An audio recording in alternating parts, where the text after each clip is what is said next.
di ba? Ang bongga. Iba talaga kapag meron nito.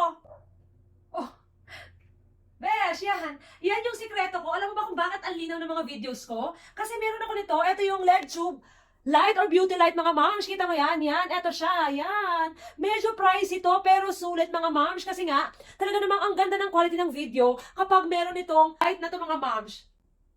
Oh, be, di ba? Ang labo. Oh, kita nyo, mga moms, ang linaw kapag meron ito.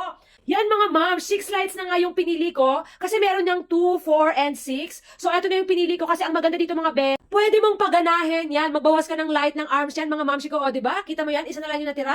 Grabe, ito, mga besh. Ganda nito. Tapos, meron na siyang kasama. Ito, hayan, yung remote control. Tapos, pwede mo rin yung baguhin. Mag-dim light ka lang. Kung gusto mo, mas magdi-dim light yan. Oh, ang bongga. Talaga naman.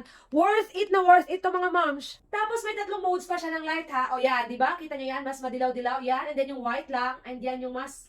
Yan, 3 modes of light yan, mga moms. May kasama na siya na cellphone holder dyan sa gitna. So, kaya pwede mong ilagay na dyan yung phone mo, mga besh. Tapos maganda rin nga to kasi adjustable yung height niyan. Mga baba, mga momshi ko, pwede mong i-adjust yung height niya ng ganyang kataas or more pa. Meron pa yung itataas, mga besh. O, kaya naman, i-adjust mo talaga yan. Perfect para sa mga nagla-live selling. O, kaya naman sa mga content creators dyan, mga besh. Kaya ano pang iniintay mo, anak ko? Mag-invest ka na nito sa napagandang LED tube light na ito, mga momshi ko. Sulit. Worth the price talaga ito, mga moms. As in,